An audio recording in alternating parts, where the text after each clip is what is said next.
no tienes que comprar la paz, no tienes que comprar el sueño, no tienes que comprar el amor. Tú no eres salvo porque merece, nadie merece. Todos estamos destituidos de la gloria de Dios, todos hemos pecado. Tú necesitas gracia, tú necesitas ser amado, tú necesitas devolverte, tú necesitas reconocer que lejos de Jesús nunca serás feliz.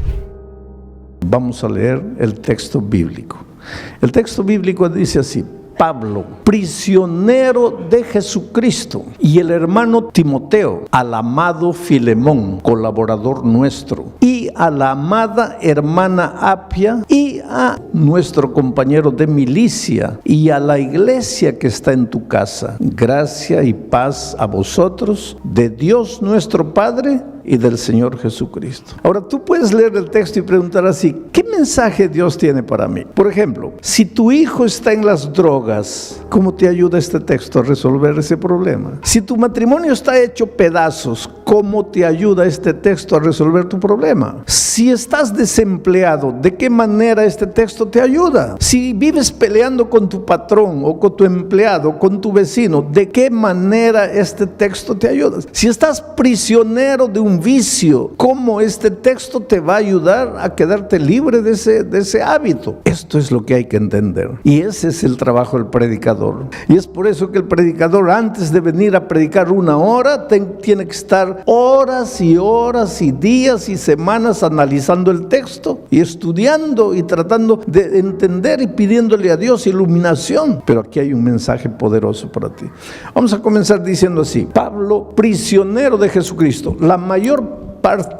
En la mayor parte de sus epístolas, de sus cartas, Pablo se identifica como apóstol de Jesucristo, apóstol de Jesucristo, apóstol de Jesucristo. Esta carta es la única carta donde él se presenta como prisionero de Jesucristo. ¿Qué piensan ustedes? ¿Por qué lo hace? Porque justamente va a hablar a un hombre que tenía prisionero a otro hombre. En esta carta Pablo va a hablar de libertad, pero antes de hablar de libertad necesita hablar de esclavitud, de prisión. Cuando Pablo dice, Pablo, prisionero de Jesucristo, estaba preso en Roma, pero no se llama él prisionero de Jesucristo porque estaba preso en Roma. Él se dice prisionero de Jesucristo, no prisionero por Jesucristo. Estaba preso por causa de Jesucristo, pero ese no es problema. El sufrimiento que viene a tu vida por causa de Jesucristo, ese no es problema. Lo que él quiere destacar es que él es prisionero de Jesucristo y es prisionero del amor, por el amor. Una cosa es ser prisionero de la fuerza, por la fuerza, y otra cosa es ser prisionero del amor, por el amor. En los tiempos de Pablo había en el Imperio Romano y en todo el territorio que el Imperio Romano dominaba, había 5 millones de esclavos, por lo menos. ¿Cuántos habitantes tiene Sydney? Australia tiene 20 millones. Sydney no debe tener más de 5 millones. O sea, todos los habitantes de Sydney y más era la cantidad de prisioneros que había en los territorios que dominaba el Imperio Romano. Mucho esclavo. Ahora, tú sabes que el esclavo no tiene voluntad propia, porque el esclavo no puede ir a donde quiere, el esclavo no puede hacer lo que quiere, el esclavo no puede estudiar, el esclavo no puede comprar, el esclavo no puede vender, porque el esclavo no es dueño de nada. El esclavo no se pertenece a su señor, a su patrón. En esos tiempos habían patrones que compraban esclavos jóvenes solo para que ellos creasen 15, 18, 20 hijos. ¿Para qué? Para vender a los esclavitos, porque ellos, los esclavos, no eran dueños ni de sus propios cuerpos ni de sus hijos. El esclavo no tenía vida. En el fondo, al terminar la serie de estudios de Filemón, tú te vas a dar cuenta que todos nosotros somos esclavos del pecado, esclavos de las circunstancias, esclavos de hábitos, esclavos de nuestro carácter, esclavos del dinero, esclavos de los placeres, esclavos, en el fondo, todos esclavos de un enemigo que quiere destruirte, que quiere verte infeliz, que quiere arruinarte. En los tiempos de Pablo había unos hombres hombres ricos llamados mecenas. Después, más adelante, los mecenas fueron conocidos como hombres ricos que ayudaban a artistas, a pintores, a escritores, a músicos. Pero originalmente el mecenas era un hombre rico que tenía un gran corazón, que veía cómo los patrones esclavizaban y masacraban y hacían sufrir a su esclavo. Entonces ese hombre rico, como tenía mucho dinero, iba y le decía al patrón: ¿cuánto quieres por este esclavo? $10,000. Muy bien, aquí están tus $10,000, dame al esclavo. Entonces se lo llevaba al esclavo a su tierra, a su casa, y cuando llegaba aquí le decía: mira, te he comprado, pero ahora estás libre. ¿Cómo libre? Libre, pero no has pagado $10,000. Sí, pero no he pagado $10,000 para esclavizarte, he pagado $10,000 para darte la libertad. Estás libre. Ese esclavo se sentía tan comprometido, tan sensibilizado, que a veces le decía: mira, gracias, pero no quiero ser libre, yo quiero ser tu esclavo. Y entonces el mecenas le decía: está bien, si quieres puedes quedarte en casa. Sí, pero te voy a servir. Está bien, si quieres puedes servirme, pero recuerda que lo vas a hacer por amor, no por la fuerza. Allá eras esclavo por la fuerza. Aquí, si tú quieres, puedes seguir siendo esclavo, mas ahora vas a ser esclavo por amor. Me sirves no por obligación, me sirves porque quieres, me sirves porque me amas. Me sirves por gratitud, no por obligación. Entonces, en este mundo, querido, tú tienes que escoger o ser esclavo del enemigo de las almas por la fuerza, o ser esclavo de Jesucristo por amor. Por eso Pablo se identifica aquí como esclavo de Jesucristo por amor. Y ahora tú te preguntas: pero pastor, ¿no es la misma cosa? No, no es la misma cosa. Cuando tú le entregas la vida a Jesucristo, es porque te enamoras de Él, porque entiendes que un día tú estabas aquí en la miseria, oprimido. Queridos, esto aquí no es vida. Esto aquí no es vida. Eres esclavo de cosas, de detalles. El enemigo te tiene aquí masacrado. Por eso Pablo, en su epístola a los Colosenses, le llama a esto el reino de la muerte. Tú te escapas del Señor Jesucristo, vienes para esta tierra pensando que vas a ser libre y te entregas al reino de la muerte. Aquí no eres feliz. Aquí tu hogar se destruye. ¿Por qué? Porque tú mismo estás destruido por dentro, y Jesucristo viene, ingresa al reino de la muerte y te compra, no con oro ni con plata, no te compra por $10,000, te compra con su sangre preciosa y te lleva al territorio de la vida y te dice: hijo, ya pagué el precio, ya no necesitas vivir sufriendo como antes, estás libre. Y ahora tú amas al Señor Jesucristo y le dices: Señor, está bien, estoy libre, pero te voy a servir, por amor. Vamos a seguir analizando el texto. Dice Pablo, prisionero de Jesucristo, y el hermano Timoteo, que ayudaba como secretario a Pablo, escribe al amado Filemón, colaborador nuestro. Al amado Filemón. No era amado de Pablo, aunque Pablo lo amaba. En el fondo, Filemón era amado del Señor Jesucristo, amado de Dios. Y esta es otra de las cosas que tienes que entender. Tú eres amado de Dios. Tú eres precioso para Dios. En todos estos años de pastor, para mí, la cosa más difícil ha sido hacerle entender al ser humano que es amado de Dios. Te voy a decir una cosa: Dios te ama, te ama, te ama de una manera que tú jamás vas a entender. Dios te ama. La gente dice así: pero pastor, ¿cómo Dios puede amarme si yo soy malo? Dios te ama. Si eres bueno, te ama. Si eres malo, te ama. Si aceptas la palabra de Dios, te ama. Si la rechazas, te ama. Si te portas bien, te ama. Si te portas mal, te ama. Hay dos cosas que necesitas colocar en tu mente. No hay nada que puedas hacer para que Dios te ame, porque Dios ya te ama sin que hagas nada. Y hay otra verdad: no hay nada que puedas hacer para que Dios deje de amarte, porque hagas lo que hagas, Dios siempre te va a amar. El otro día un viejito, un ancianito, me dice: pastor, no diga eso. ¿Por qué? Porque si usted dice eso, los pecadores van a decir: pues si Dios me ama, entonces ¿para qué me preocupo? Ya Dios me ama. Quiere decir que yo tengo que adaptar lo que Dios dice a mi manera de pensar. No puedo. A mí humanamente Los que merecen amor son los buenos, los malos no merecen amor. Eso es para mí como ser humano, pero Dios es Dios y la Biblia dice que Dios es amor. No dice que Dios tiene amor, dice que Dios es amor. Yo creo que los seres humanos difícilmente logramos entender esto, porque para nosotros los hombres aquí está Dios y aquí está su amor, pero desde el punto de vista bíblico, Dios está aquí y su amor, no hay separación entre Dios y su amor. Dios es amor. Y para que entiendas bien esto, te voy a hacer una ilustración tonta, porque esta ilustración es tonta. ¿De qué está hecho este púlpito? De microfibra. ¿De qué está hecho mi traje? De tela. ¿De qué está hecho mi zapato? De cuero. ¿De qué está hecho este micrófono? De metal. Y ahora viene la pregunta tonta. ¿De qué está hecho Dios? Pues es una tontería. Dios no está hecho. Dios es Dios. Pero solo para que entiendas. Y si estuviera hecho Dios, ¿de qué estaría hecho? ¿Cuál es la sustancia de su ser?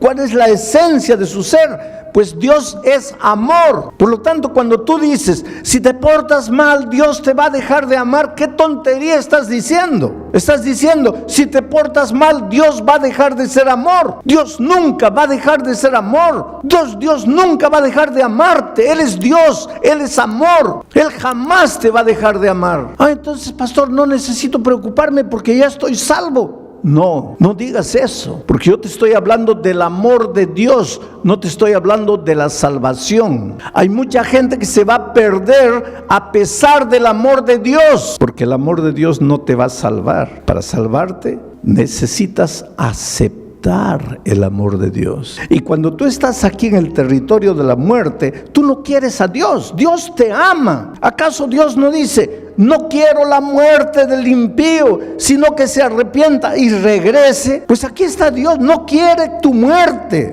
Pero si tú estás en el territorio de la muerte y no aceptas a Dios, pues te vas a morir. No porque Dios dejó de amarte, sino a pesar de que Dios te ama. Querido, nunca te preguntes, ¿dónde está Dios cuando el dolor llega a tu vida? Porque Dios está siempre en el mismo lugar. No es Dios que te deja, eres tú que dejas a Dios. No es Dios que te abandona, eres tú que lo abandonas. No es Dios que se separa de ti, eres tú que te separas de Él. Dios está siempre llamando.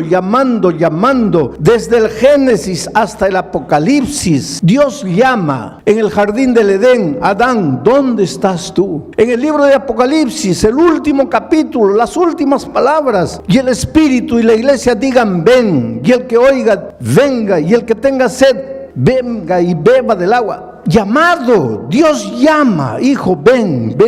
¿Por qué? Porque tú estás aquí, tú te has separado de Dios, tú te has venido aquí y aquí tú puedes hacer lo que quieras para ser feliz. Pero siempre vas a estar vacío. Llega la noche, no puedes dormir, tienes ganas de llorar, no sabes por qué. Te esfuerzas, nada te sale bien. Te casas lleno de amor, en poco tiempo tu hogar está destruido. Traes al mundo un hijo con alegría, lo educas, lo amas. Cuando llega a grande, él se destruye solo. No sabes qué hacer, no tienes paz. ¿Por qué? Porque estás separado de Dios. Aquí en el territorio de la muerte puedes hacer lo que quieras. Nunca vas a estar completo. Necesitas devolverte al Señor Jesucristo. Aquí eres esclavo del enemigo por la fuerza. Necesitas ser esclavo del amor. Por el amor. Y eso es lo que Pablo dice. Pablo, prisionero de Jesucristo, y el hermano al amado Filemón, colaborador nuestro, y a la amada hermana Apia y Arquipo, nuestro compañero de milicia. ¿Quién era Apia, esposa de Filemón? ¿Quién era hijo de Filemón y de Apia? Interesante que Pablo dice que en la casa de ellos había una pequeña iglesia. La iglesia cristiana en sus orígenes no construyó templos. Tú sabes que el primer templo fue construido por un emperador muy conocido por nosotros, porque ese emperador tuvo dos ideas, entre comillas, extraordinarias para él y para el enemigo de Dios. ¿Sabes cuáles fueron esas dos ideas? La primera idea, cambiar el día de reposo del sábado para el domingo. ¿Cómo se llamó ese emperador? Constantino. Pero él tuvo una segunda idea, construir un templo, porque hasta Constantino nunca se había construido templos. Y te estoy hablando del siglo III. ¿Y dónde se reunía la iglesia cristiana en sus primeros años? En las casas o en las sinagogas, porque habían judíos enteros que se convertían y la sinagoga se quedaba vacía. Y entonces se reunían en las sinagogas. Pero en la sinagoga no había púlpito, la gente no estaba ahí y el predicador aquí. En la sinagoga las bancas eran así, entonces se conversaba, se estudiaba, y después en las casas. Y en la casa de Filemón estaba su esposa Apia, su hijo Arquipo, y ellos se reunían en la casa para estudiar la palabra de Dios, invitaban a sus vecinos, y entonces esa familia de 3 ya tenían 4, 8, 10 estudiando la palabra de Dios, y cuando ya se hacía un grupo que no cabía en la sala, entonces se dividía el grupo y se abría en otra casa, y cuando llegaban a 12, se dividían y se iban a otra casa, y la iglesia se multiplicaba de esa manera. Pero entonces Constantino inventó el templo. Como él se convirtió al cristianismo entre comillas, pues ahora tenía todo el dinero del gobierno, construyó un templazo enorme, y las personas salieron de las casas y se fueron al templo. Y ahí entró el problema. Se acostumbraron a quedarse sentadas oyendo a un hombre, y desapareció la vida de la iglesia. Si tú quieres devolverle vida a la iglesia, no digo ahora que no nos reunamos como cuerpo todos en un templo, pero la vida de la iglesia tiene que estar en las casas, en los grupos pequeños en las casas. Esto es bíblico. Y en los lugares donde la iglesia ha vuelto a vivir en las casas, la iglesia crece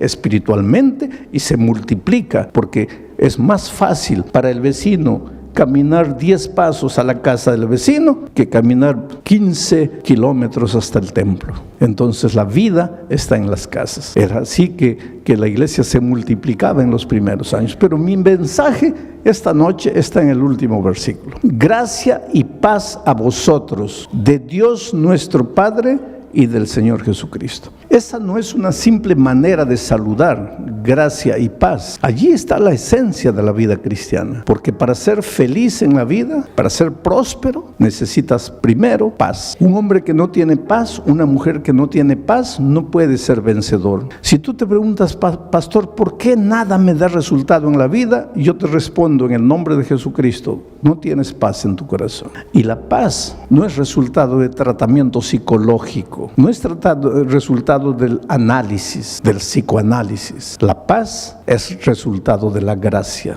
Si tú aceptas la gracia de Jesucristo, el resultado va a ser la paz. Pero quiero explicarte esto. El ser humano es como un triángulo. Tiene un lado mental, emocional. Aquí, este lado, mental, emocional. ¿Por qué coloco en el mismo lado la mente y las emociones? Porque nosotros somos interesantes. Yo te amo con todo mi corazón. Nadie ama con el corazón. El corazón es un órgano del cuerpo que solo tiene una función. Su función no es amar. Su única función es bombear sangre. Nadie ama con el corazón. Se ama con la cabeza. Pero poéticamente es: te amo con todo mi corazón. Tu pobre corazón está bombeando sangre, no está ni preocupado en amar. Quien ama es tu cabeza. Una persona odia con la cabeza. Una persona peca comenzando con su cabeza. Una persona se resiente con su cabeza. De aquí nacen las emociones. Por eso todos los seres humanos tienen un lado mental, emocional. Tienen un lado físico. Tienes hambre, tienes sueño, te cansas, tienes un lado físico, un cuerpo. Y tienes un lado espiritual. Todas las personas tienen este lado espiritual. La felicidad en la vida, si quieres ser feliz, es simple. Este triángulo tiene que estar perfecto. Cuando este triángulo se desregula, eso se llama infelicidad. Cuando este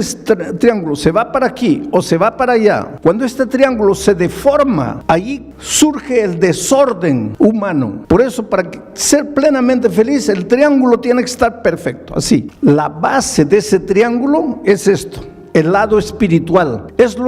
El lado espiritual es lo que le da sustentación al triángulo. Cuando tu lado espiritual va bien, tu lado emocional, mental va bien y tu lado físico va bien. Pero la base es el lado espiritual. Esto se llama paz. Estás en paz cuando estás en armonía, cuando el triángulo está perfecto. Todos los seres humanos tenemos un lado mental emocional, un lado físico y un lado espiritual. Quieras o no quieras. El otro día yo viajaba de San Pablo a Brasilia y a mi lado estaba sentado un periodista brasileño famoso por ser un gran periodista y famoso por ser ateo. Y él no esconde el hecho de que sea ateo. Pero en la conversación, pues, me preguntó quién era, yo le dije que era pastor. Y comenzamos a hablar de asuntos espirituales. Y él me dice, mire, pastor, yo no soy un ser espiritual. ¿Por qué? Porque yo no creo en Dios. Pero usted puede no creer en Dios, pero usted tiene un lado espiritual. No, pastor, no me entiende. Yo no creo en Dios. Yo no creo en esas cosas. Por lo tanto, yo no tengo ese lado espiritual. Hay mucha gente que piensa así, no, yo no tengo el lado espiritual. No, eso no depende de ti, querido. Eso no depende de ti.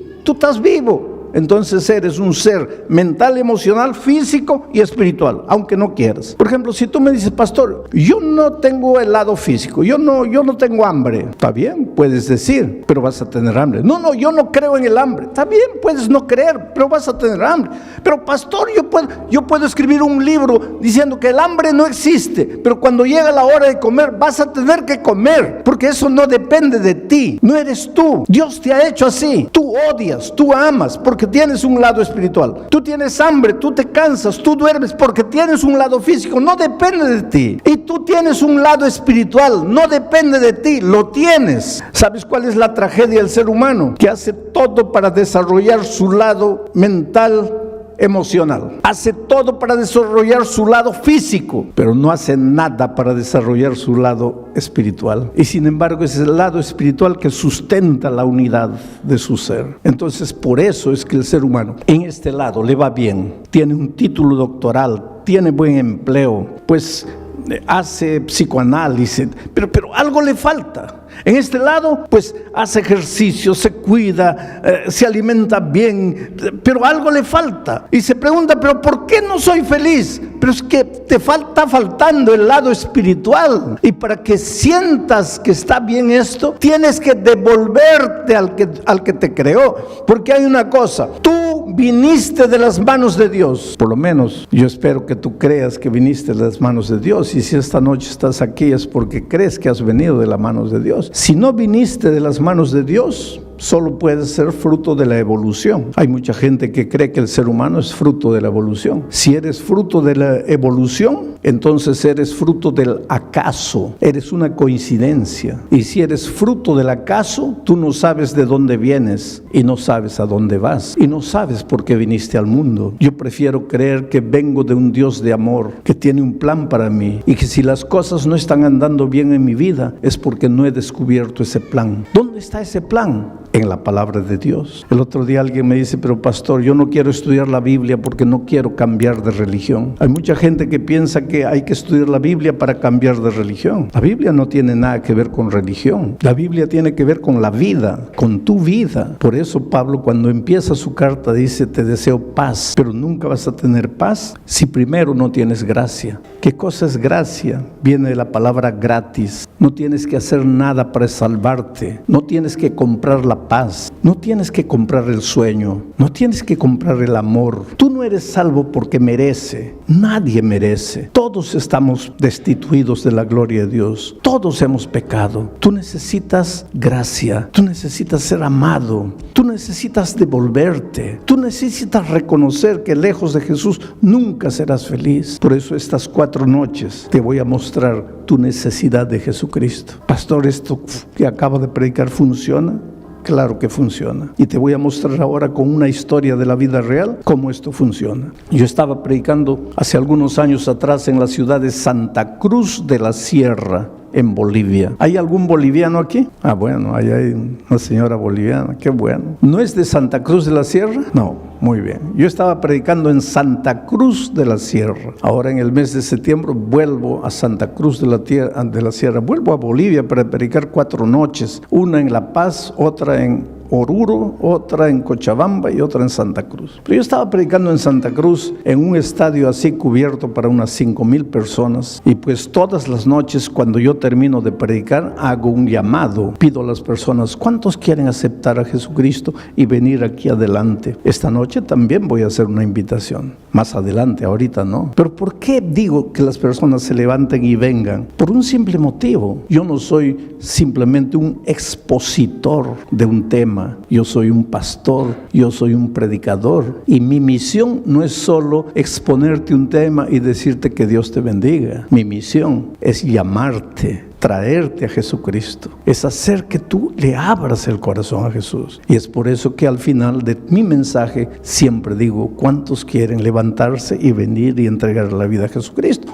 Y eso es lo que hice allá en Santa Cruz de la Sierra. Y la primera persona que se levantó fue un borracho, un ebrio, pero no era un ebrio porque hay un ebrio que se puede controlar. Este pobrecito estaba acabado por la vida y vino por el corredor así todo tambaleándose, y pues lógicamente que la gente comenzó a reír porque seguramente pensaba, ese pobre hombre no sabe ni entiende lo que está haciendo. Y el pobrecito vino aquí y se paró aquí y ni podía estar firme, aquí también estaba todo así y lloraba. Y pues tampoco eso es raro porque los borrachos lloran por todo, ¿no? Entonces estaba ahí llorando, pero lo que me llamó atención es que era un andrajoso, ropa sucia. Se notaba que esa ropa no salía de su cuerpo hace meses, todo mugriento, cabello largo, sucio, barba, y olía mal, olía feo, porque después de él mucha gente comenzó a venir, pero cuando llegaban cerca de él, así con discreción se retiraban un poco distante, porque no podían aguantar el olor de ese hombre, horrible, pero ahí estaba él. Bueno, terminó esa noche. La siguiente noche dije así, los que anoche se han levantado, ya no se levanten hoy, porque anoche ya se levantaron. Hoy día yo quiero que se levanten solo los que no estuvieron anoche. A ver, ¿quién es la primera persona que se va a levantar? ¿Y quién aparece ahí atrás? El borracho nuevo. Y llega aquí. Y pues la gente ahora sí se largó a reír, porque dijo, ahí está la prueba de que no entiende nada, porque si el pastor dijo que los de anoche ya no se levantan y él vuelve a levantarse, pues está borracho. La tercera noche, pregunto, ¿quién es la primera persona? Y yo pensé, el borracho va a aparecer. No apareció. La otra noche no apareció. Bueno, pensé ya no vino más. Pero la última noche hice otra invitación. Dije, mire, todas las noches les he llamado para que ustedes se levanten y vengan y le entreguen la vida a Jesucristo. Pero esta noche quiero invitarles, ¿cuántos quieren bautizarse? Y la primera persona que se levantó fue un hombre, camisa blanca, pantalón jeans, y traía una Biblia en la mano y venía así. Y llegó aquí al frente. Se notaba que estaba bien peinadito porque se había echado bastante gel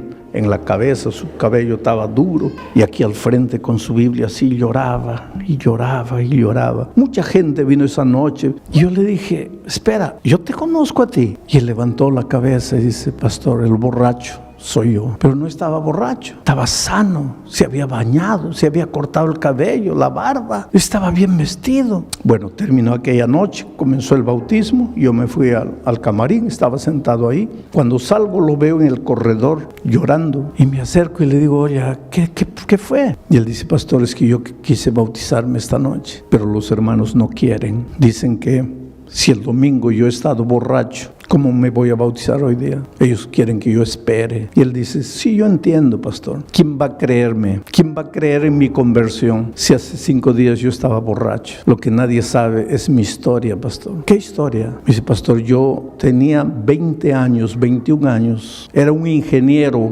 bien empleado en una de las mejores empresas mineras de mi país. Una carrera profesional brillante. Me casé con otra niña de 20 años. Nos fuimos de miel y cuando regresábamos yo dormité en el tránsito, en el volante. El carro salió, caía a un abismo. Mi esposa murió y yo salí vivo. Y este hombre comenzó a llorar más y dice, pastor, yo maté a mi esposa. Yo, pero muchacho, me acabas de decir que fue un accidente. Fue un accidente, pastor. Pero quien estaba manejando el carro era yo. Quien dormitó fui yo. Quien tenía que morir era yo. Pero yo salí vivo y mi pobre esposa murió. Ese día se acabó mi vida, pastor. Ya no me interesó nada. En ese tiempo yo no tenía a Jesucristo. Y un hombre sin Jesucristo, ¿qué puede hacer? Pues yo hice lo que todo hombre que no tiene a Dios hace. Me entregué a la bebida, comencé a beber.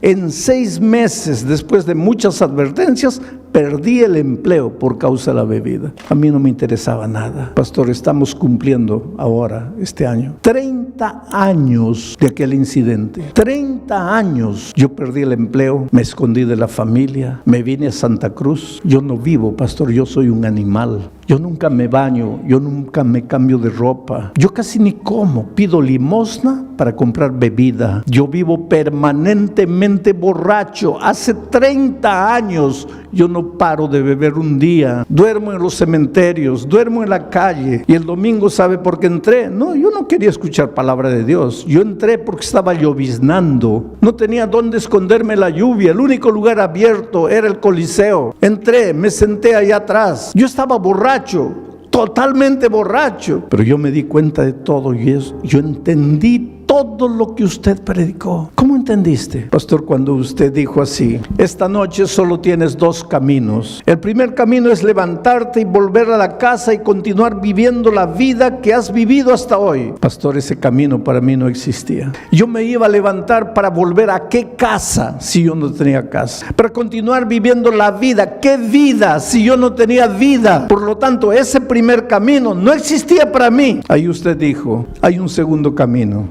Levantarte y venir aquí y entregarle la vida a Jesús. Pastor, es verdad que yo estaba borracho, mi mente oscurecida por el alcohol. Yo sentí cuando la gente se rió de mí, pero ese era mi único camino. Yo estaba perdido, yo era un animal. En mi dolor yo me daba cuenta de lo que pasaba y yo entendí que solo Jesús podría hacer algo por mí. Por eso me levanté, por eso vine tambaleando, pero vine. Y la segunda noche, usted piensa que no entendí, que usted dijo: ya no vengan los de la otra noche. Entendí, pero yo vine, ¿sabe por qué? Porque la primera noche, después de venir aquí adelante, yo salí y volví a beber. Y por eso la segunda noche, cuando usted invitó de nuevo, yo dije: mi decisión de anoche no sirvió, porque yo caí de nuevo. Por eso me levanté. Pero esa noche, pastor, salí y ya no bebí. Y la tercera noche ya no bebí. Y la cuarta noche, cuando usted dijo: Dios te ama, yo levanté los ojos al cielo y pregunté: ¿cómo Dios puede amarme? ¿Quién soy yo para que me ame? Yo no valgo nada, yo soy basura. ¿Cómo puede Dios amarme? Pero creí en el amor de Dios y vine la siguiente noche y vine la otra noche. Y hoy día, cuando usted dijo: ¿cuántos quieren bautizarse? Yo vine, pero no me dejaron bautizar. Y había un hombre que estaba ahí escuchando todo y vino y lo abrazó y le dice: hermano, perdóname. El que dijo que no podía bautizarte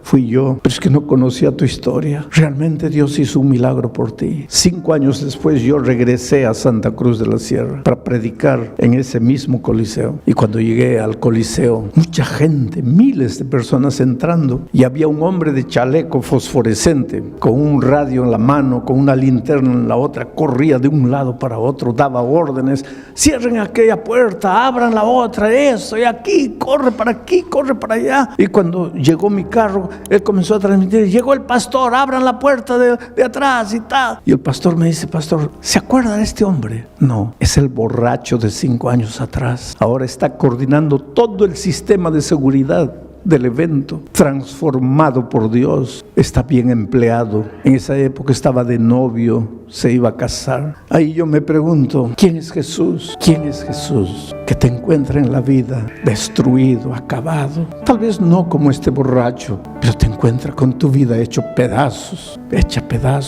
Te esfuerzas para ser feliz, te esfuerzas para salir, te esfuerzas para vencer, pero cuando llega la noche te sientes solo. Te preguntas: ¿qué hago en esta vida? ¿Para qué vine? ¿Para qué nací? ¿Quién es Jesús capaz de encontrarte donde estás y transformarte por completo? Por eso Pablo dice: gracia y paz. ¿Cómo vas a tener paz si no entiendes lo que es gracia? ¿Cómo vas a entender lo que es gracia si no sabes lo que es el amor de Dios? Esta noche yo te digo, en el nombre de Jesucristo: déjate amar, déjate amar. Ven a Jesús como estás, entrégale tu vida, ríndete a Él, deja de lado tus preconceptos. Si esta palabra tocó tu corazón, no te detengas aquí. Sigue escuchando lo que Dios tiene para ti.